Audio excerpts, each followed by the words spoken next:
Estamos aqui na Jordânia, gravando onde gravam. Vários filmes, Lawrence of Arabia, o Duna, Star Wars. Estamos em Tatooine, gente. E um filme que foi gravado literalmente nessa região que a gente está aqui agora é o Perdido em Marte, do Matt Damon. Um livro incrível, um filme mais ou menos, num cenário lindo. O cenário é maravilhoso. O filme é mais ou menos porque é um filme muito curto de um livro maior, né? E tem uma foto clássica que foi tirada do Matt Damon parado aqui, que ele tá com aquela cadeia de montanhas ali ao fundo. O que a gente aprendeu aqui agora é que muitas coisas que eu achava que era pós-produção, na verdade, foram efeitos práticos. Então os americanos trouxeram ventiladores gigantes para simular Marte e eles ficavam literalmente movimentando a areia de um lado para o outro para parecer as tempestades de areia que o Matt Damon encarou.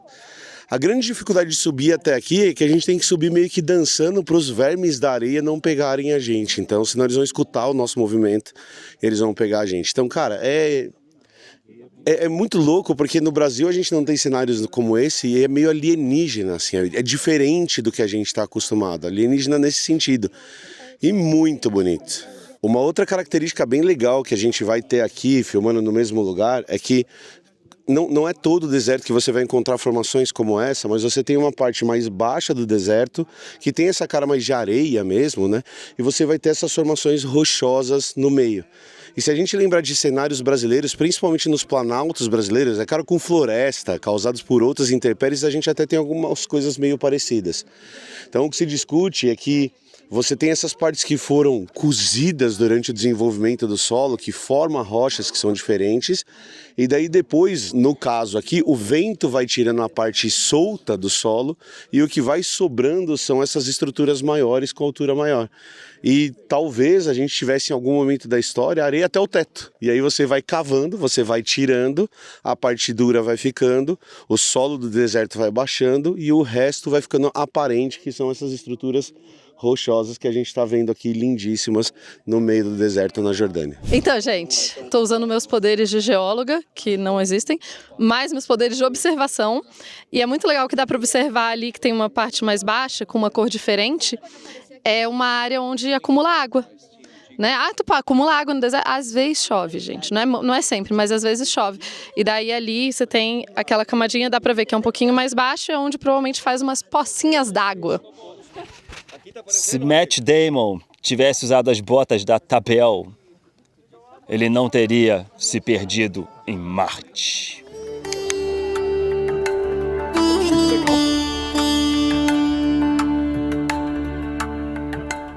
Querido, Oi, sonho realizado. qual deles nessa viagem maravilhosa? Querido, olha quem tá do nosso lado.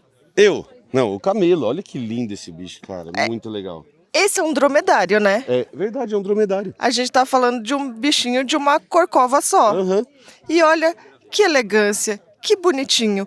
Não dá pra ver agora, mas ele tá apoiado no que a gente chama de pedestal, Aham. que é uma estrutura epidérmica mesmo para isolar ele do calor, para não queimar. E ele tem isso em todas as dobrinhas. No cotovelo, nos joelhos, ele tem essa estrutura que é tipo um calinho É um calinho. para proteger ele do calor e do atrito, inclusive, né? Exato. Olha os cílios para proteger de vento, de areia. Cílios enormes, O né? nariz, olha o detalhe de como ele fica fechadinho quando não precisa estar aberto. Verdade. Isso faz com que poupe água. Uhum. E a gente não está vendo a corcova, mas a corcova é importante, é um tecido adiposo de reserva para ele resistir por bastante tempo aqui, caminhando, fazendo seus trabalhinhos. Querido, tem tanta coisa para falar dele. Uma coisa bem interessante também é que a gente vê o bicho aqui e a gente tem a impressão de que é um animal de transporte. Realmente, é um animal de carga e de transporte. Mas ele também é usado pela cultura beduína para tudo. Então você vai ter os pelos usados para produzir tapete, para produzir roupa. Ele tem um pelinho no pescoço e aqui a gente não tá vendo, ele tá raspadinho, porque ele foi tirado para fazer tapetinho. Isso. Aí eles também bebem o leite, eles também usam o bicho dentro de casa para esquentar à noite quando tá frio, ele junta todo mundo, um monte de bicho para ficar quentinho. Então é um bicho fundamental para a vida no deserto, com todas as adaptações que fazem ele ser incrível. E a orelha é peludinha para não entrar areia. A areia peludinha. E pensar... Não, é a orelha, não a areia peludinha. Orelha. Isso. E pensar que a origem desse bichinho é lá da América do Norte. É muito interessante, isso é muito E legal. aí eles foram andando. Lógico, pelo processo de evolução, eles foram mudando. Uma parte veio para a Ásia Uhum. e uma parte desceu a América, indo lá para a América do Sul. Por isso que a gente vê, nossa, a lhama parece tanto com o camelo. É porque é um camelim. É porque é tudo do mesmo grupinho. Exatamente. E que bicho lindo, incrível. Livre. Livre também. Não, livre também, que a gente vê esse bicho no zoológico e ver o bicho aqui é legal também. Exato. Juanito. Oi. Agora que ele levantou, dá pra ver todos aqueles calinhos que a gente estava falando. No joelho, né? No joelho tem. Tá vendo um que tem aqui no peito? Aham. Ali no peito tem Olha embaixo, uma né? espécie de calinho que a gente chama de pedestal, que é para apoiar, para isolar ele termicamente, para não passar o calor. Ele tem uma carapaça peitoral. Ele tem protetora. Que legal. nos joelhinhos, da frente, da trás, ali no peitinho. Uma coisa legal é que agora não vai dar para ver, porque eles levantaram, é que a hora que eles deitam, a nossa coxa encosta bem na barriga, a deles não. Fica um buraco. Fica um buraco. Parece que ele não está relaxado, mas esse é o estado relaxado Pra dele. fazer uma corrente aérea, né? Pra refrescar. Para refrescar, para passagem de ar, para não ficar muito quente ali. Para quem não viu, tem um vídeo dos 3 elementos que a Camila fala da adaptação evolutiva dos camelos no deserto, que é muito legal, porque ambientes extremos exigem adaptações extremas. E quando eu descobri que o camelo é da família das lhamas, e na América do Sul as lhamas são muito parecidas de uma ponta a outra, chega aqui, olha o que aconteceu com a lhama. Olha o que aconteceu com a lhama quando ela chegou num ambiente extremo de adaptação, né? Tadinha. Não, e pensar que realmente os ancestrais desses bichos, eles eram bem pequenos, do tamanho de uma cabra, uma ovelha. E conforme a evolução, né, foi ocorrendo, a gente tem agora espécies grandonas, espécies não tão grandonas, a lhama é um pouquinho menor, não tão robusta. Depende muito do que aconteceu na história evolutiva delas, desses animais em geral, para essas adaptações, cada um para o seu lugar.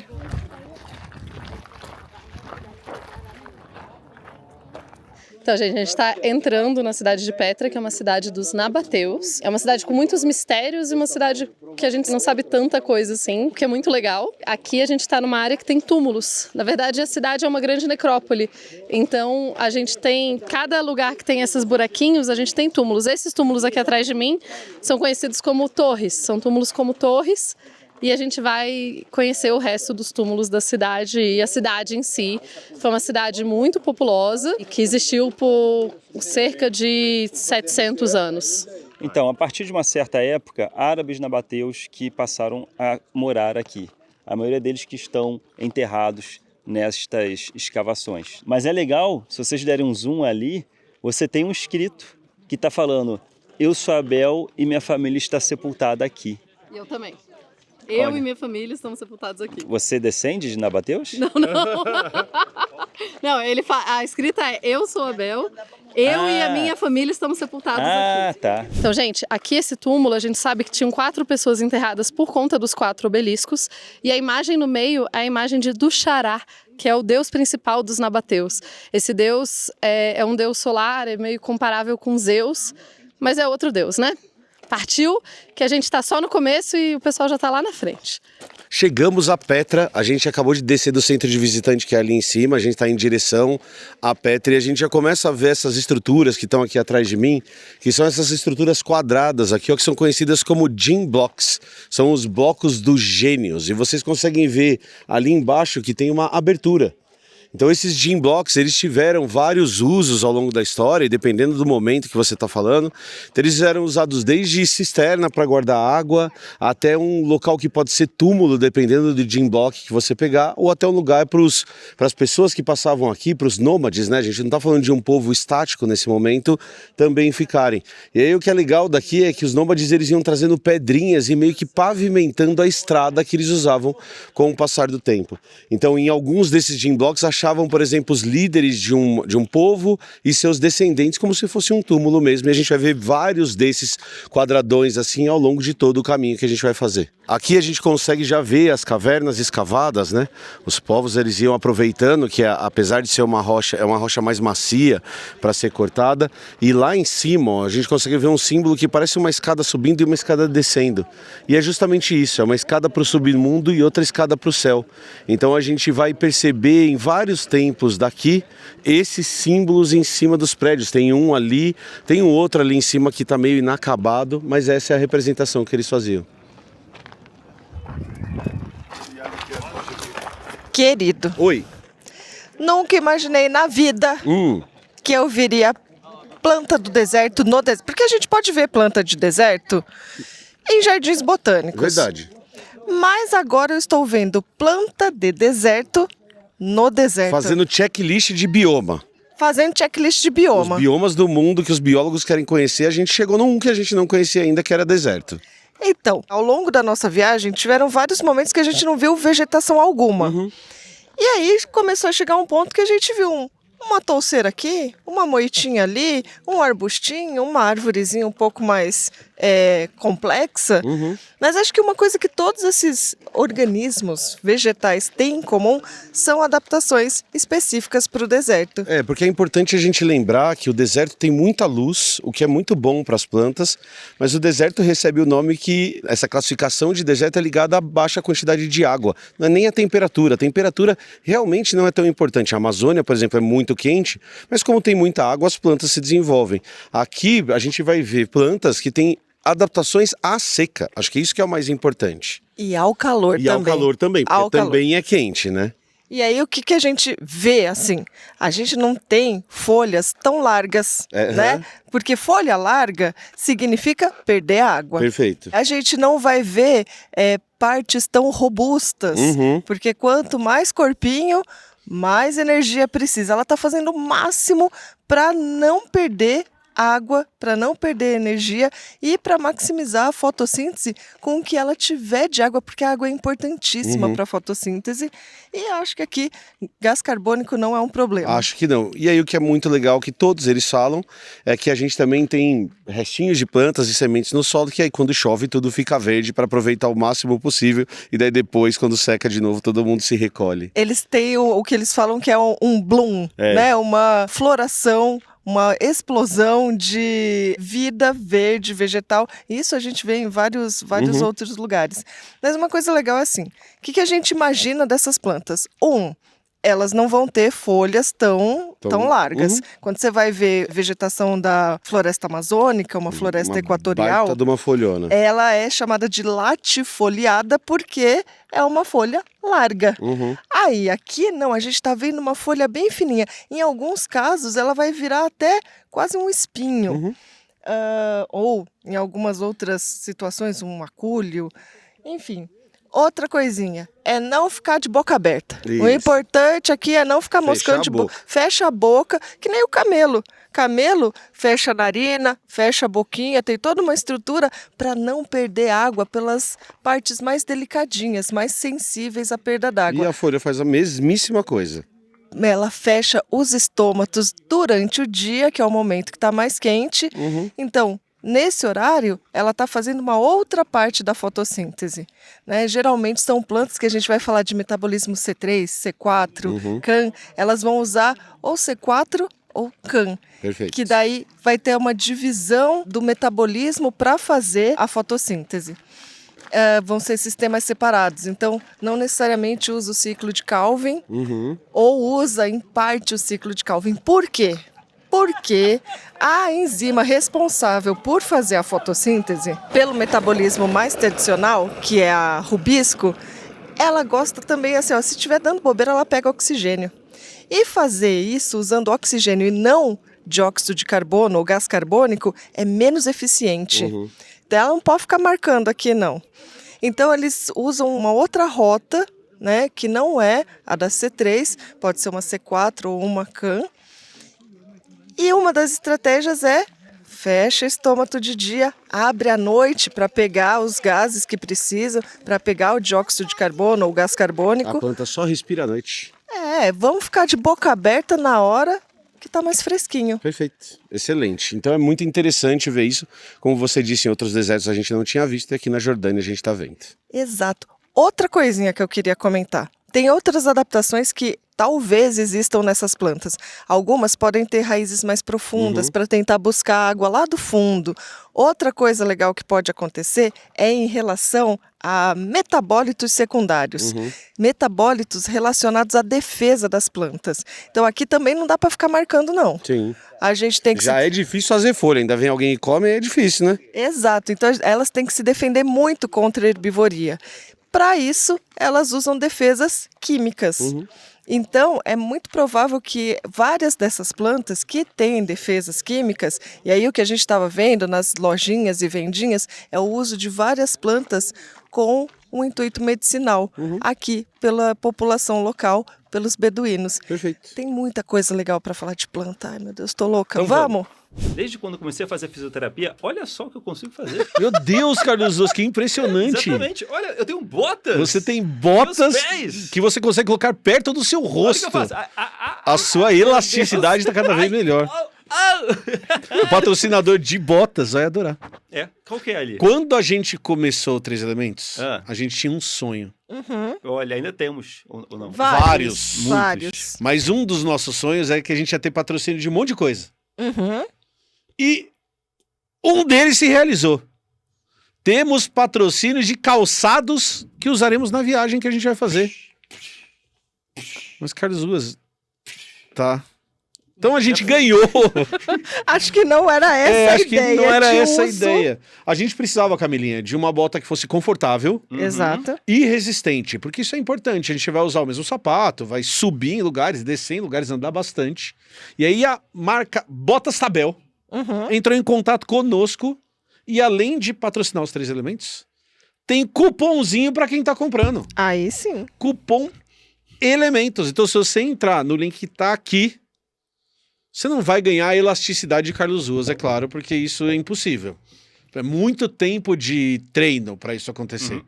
Mas você pode dar uma olhada lá nos produtos incríveis deles para comprar a sua bota. Eles têm sapato também, tem bota, tem um monte de coisa bem legal. E além certo? de andar, tem várias outras funções. Tem, você pode bater na própria cara com a bota. Sabe quando você escuta Concha do Mar? Olha a bota, escuta só. Agora tem. Agora você tem que escutar a bota barulho do Carlos que faz, ó. Ruas. Tá certo. Então clica no link aqui embaixo. Botas Dá Tabel. uma olhada lá nos modelos, Quer vocês vão escutar gostar. também, Não, obrigado, querida? tá tudo bem. Tá tudo ótimo. A minha tá aqui pra viagem, a bota de Camilinha já está nos pés dela, muito gostosa, né? E a de Carlos Ruas tá ali com ele fazendo as brincadeirinhas, certo? Então clica no link. Então, gente, aqui a gente está entrando no vale mesmo, que leva para a cidade de Petra, e esse vale foi escavado por um rio que passava aqui, ele provavelmente secou há 1000 anos atrás. Os nabateus decidiram, então, que eles iam mudar o curso do rio, que antes ia por lá, construíram para cá, fizeram ali um túnel de 60 metros. Esse túnel levava para 3 reservatórios com filtragem de água. Então, um dos grandes trunfos dessa cidade aqui era justamente o fato de que eles conseguiam filtrar água, que eles conseguiam trabalhar a água muito bem. Esse rio já secou há muito tempo, né? Mas é legal a gente saber que tinha isso.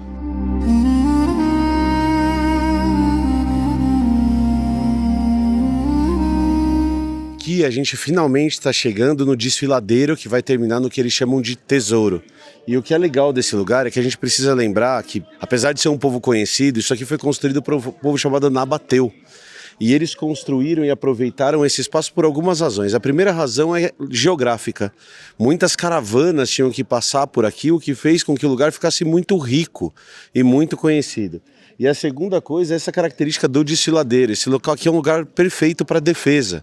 Então, se vocês olharem, o caminho é todo cercado por pedras, você consegue montar pontos de guarda em cima da montanha, e a hora que você vai ser invadido, a hora que você vai ser atacado, você consegue montar uma defesa muito mais fácil. Então, esse lugar estrategicamente tinha essas duas funções. Uma era ser um posto de comércio, que ficou por centenas, milhares de anos desse jeito, e a outra é vantajoso, pois geograficamente é muito bom estar aqui no meio desses dois montes. A gente já explicou sobre arenito várias vezes, lá no Egito, e agora que a gente está aqui na Jordânia. E o que é muito bonito aqui desse cânion que a gente está passando é um fenômeno que a gente está vendo, que é comum em outros lugares do mundo, que é essa rocha colorida. Então, quando a gente explicou o arenito, a gente falou que o arenito ele é uma rocha sedimentar em que sedimentos vão se acumulando no solo e com pressão ele se transforma em rocha de novo.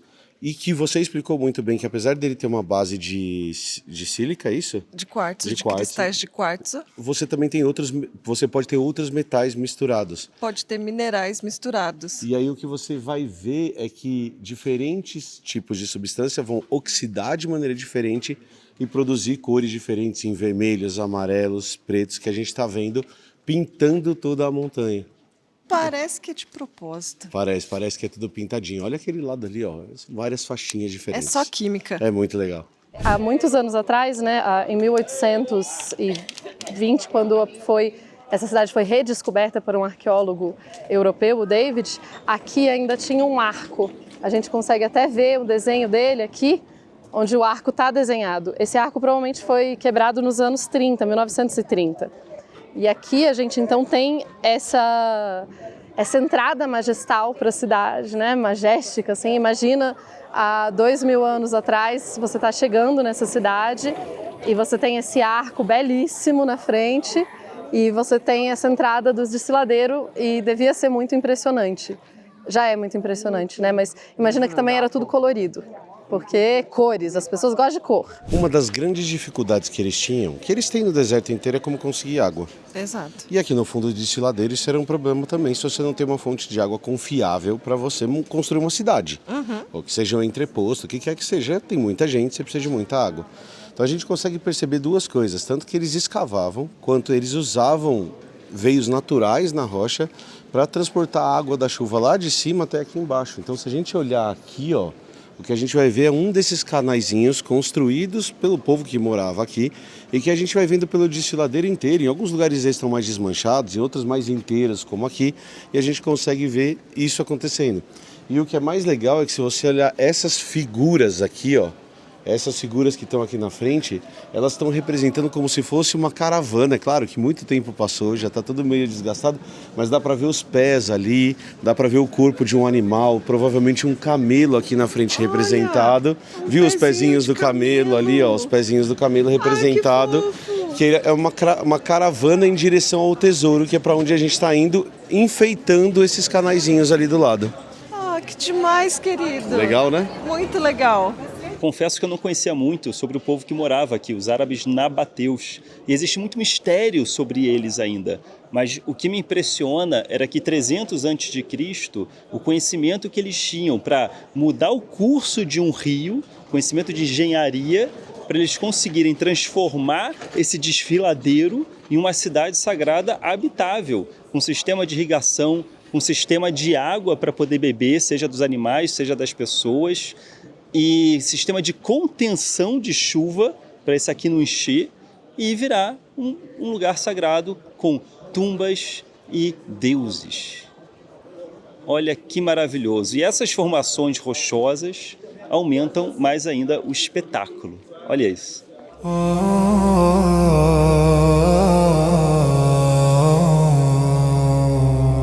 Gente, aqui tem um negócio muito incrível. Primeiro, o chão, que é um chão original. Tá aqui há 2000 anos, era assim que o chão era. Mas mais do que isso, eu tô falando muito da água porque é uma coisa que me encanta demais, a forma que os nabateus tinham essa tecnologia. Aqui passava o tubo e vocês conseguem ver ali, tem uma cerâmica, tá vendo? E uns encaixezinhos. Esses são os encaixes do tubo de cerâmica que era utilizado para levar água. É muito mágico poder ver isso. Olha aqui o tubo de cerâmica. Bem ali, a cerâmica, tá vendo? Então isso era efetivamente construído na cerâmica, os tubinhos, os caninhos, e feito e levado para lá. É maravilhoso poder ver isso e ter esse vestígio dessa engenhosidade do povo. Querido, a gente está chegando. Chegando O aonde? bom é que avisaram a gente antes da gente ter que ir, voltar e fingir que está chegando pela primeira vez. É verdade, vai ser genuíno dessa vez. Vai ser genuíno. A gente E se a gente gostar? Acho que não tem muito como não gostar. Será se? Até agora foi incrível. Só digo uma coisa, Camila. Aí depois se apanha dos locais revoltados.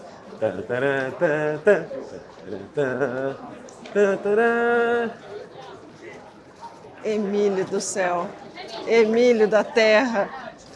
Cara, olha isso. Caraca, isso é muito, muito, putz, que da hora. Ai, ai. Isso é muito insano. Ai, é um carrinho. Carrinho. Tá no nosso momento romântico. O que é isso, só? Cara, não, é um negócio que É sensacional, eu não tenho nem o que falar. não dá pra acreditar que existe, assim. É muito louco. Porque você tá vindo no desfiladeiro, já tem algumas evidências de coisas que você vai vendo e de repente você chega e tem algo diretamente escavado na pedra. É mágico, assim, é muito louco. E eu tava brincando ali com Indiana Jones, mas é uma cena marcante da minha infância, que é o terceiro Indiana Jones, que ele chega aqui com o pai a cavalo, inclusive, por esse caminho que a gente fez. E, meu, isso aqui é inacreditável que isso existe. Muito legal. Atrás de mim, senhoras e senhores, a cidade de Petra, uma cidade sagrada que só foi descoberta nos últimos 200 anos pelo Ocidente. O povo que morava aqui eram os árabes namateus, que chegaram aqui há 300 a.C. E eles mudaram o curso de um rio com conhecimentos de engenharia da Babilônia. E aí nesse vale, nesse desfiladeiro que ficou, eles criaram uma cidade sagrada, com templos mortuários, com deuses, durante 2 quilômetros de percurso. É algo extremamente complexo de engenharia, porque você tem sistemas de contenção para prevenir enchente, vocês têm também bebedouros durante o trajeto, tanto pelos animais, tanto para humanos, e aí você chega aqui, onde você encontra o templo principal feito pelo rei Namateu.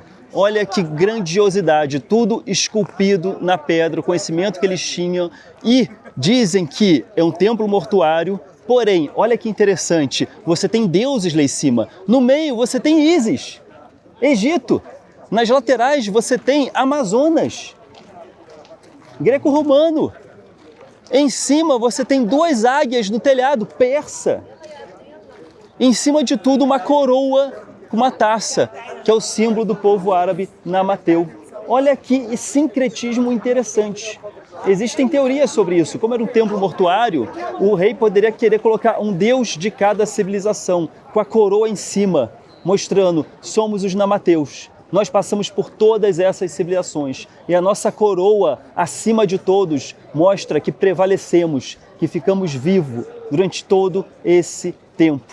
Eu não conhecia essa civilização. Que fantástica é essa civilização.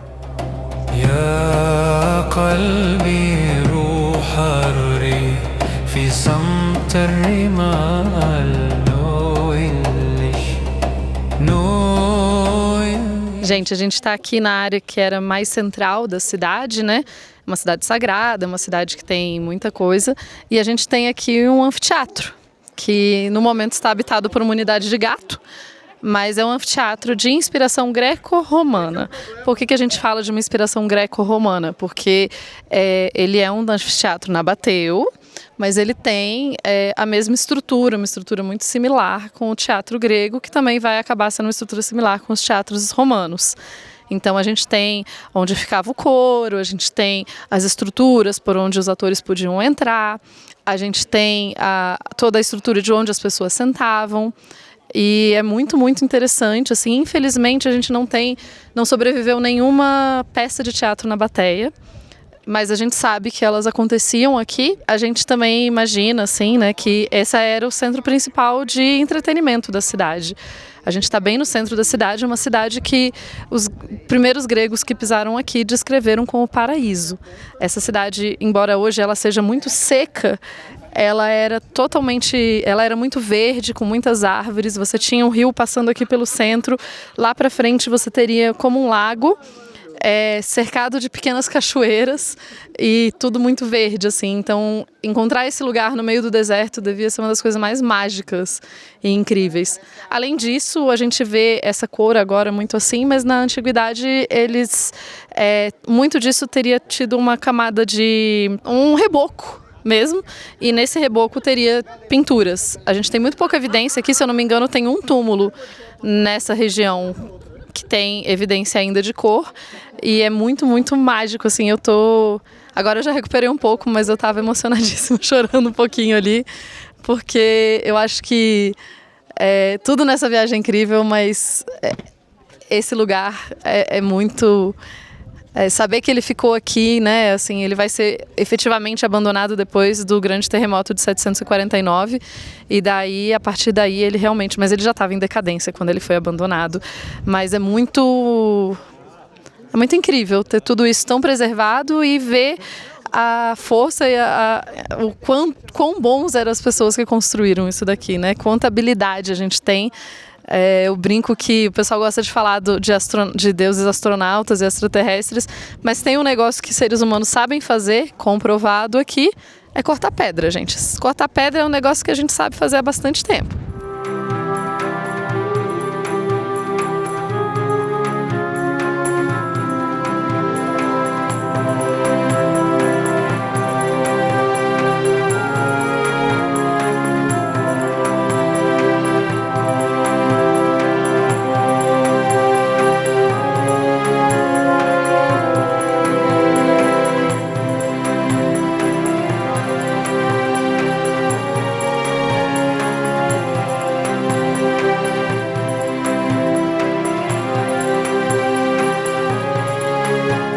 Aqui na frente do Mar Morto. Quer dizer, eu tô um pouco longe, já saí de pertinho dele, porque de verdade lá pertinho a gente não pode filmar.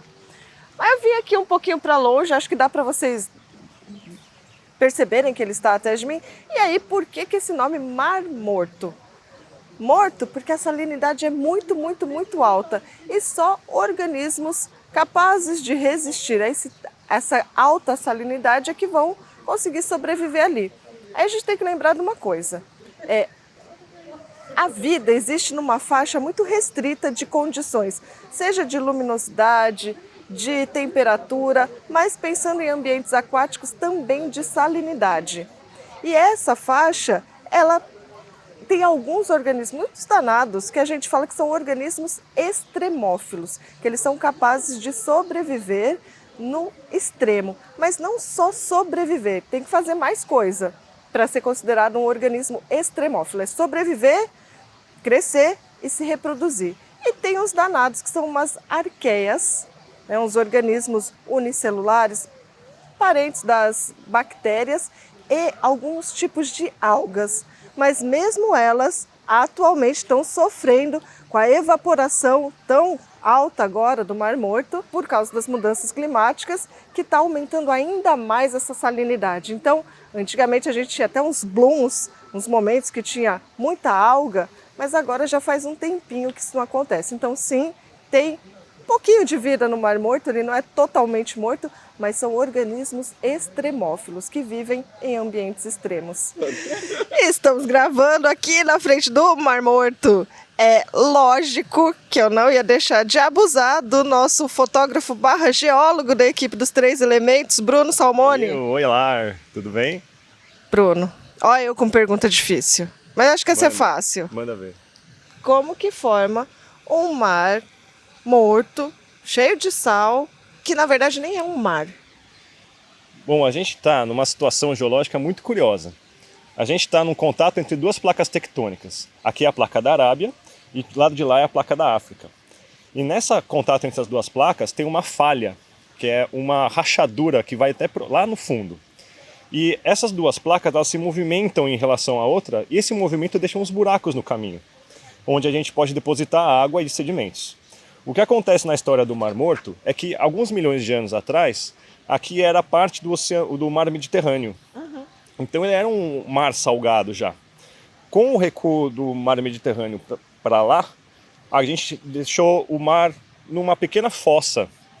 E à medida que essa fossa vai secando, que vai reduzindo o nível d'água, toda a salinidade do mar Mediterrâneo antigo agora está preservada em pequenas crostas nas bordas, que são trazidas para essa cavidade, que é onde tem o Mar Morto. E à medida que o mar vai evaporando, ele está se perdendo alguns centímetros por ano. À medida que ele vai evaporando, essa salinidade vai ficando muito, muito concentrada, por isso que tem tanto sal aqui. Por isso tem tanto sal. E a última pergunta, juro que essa... Por que a gente está no lugar mais baixo da Terra? Porque faz parte dessa ideia de a gente estar no contato entre as placas tectônicas. Lembra que eu falei que o movimento deixa esses buracos no caminho, né? À medida que esses buracos vão aparecendo, toda a parte da crosta vai se abatendo e vai caindo para dentro desse buraco. Geralmente, esses buracos são preenchidos com água. Algumas lagoas e lagos alongados, assim. Mas nesse caso, a gente está num lugar que perde mais água do que ganha água. Então a gente tem um nível aqui, que é a 430 metros abaixo do nível do mar. Olha, a gente tá sofrendo com as moscas também. Aqui, ó, no Mar Morto tem mosca, não dentro do mar. No Mar Morto tem vida fora. Você tem que me passar o microfone. Desculpa. Eu fale de novo? Não, vambora. Vambora pra gente não atrasar. É quando tiver os dois microfones, quando a outra pessoa falar, deixa mais perto dela. Verdade. O Juscelino Filho aqui, ó, Topali. Passando belo.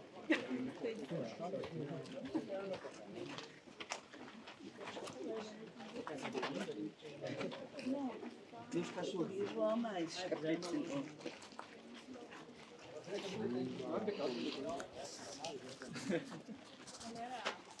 Você vive num mundo capitalista, pô. Mas aí na outra vida vai... Compensa. É, mas se não tiver dinheiro, você...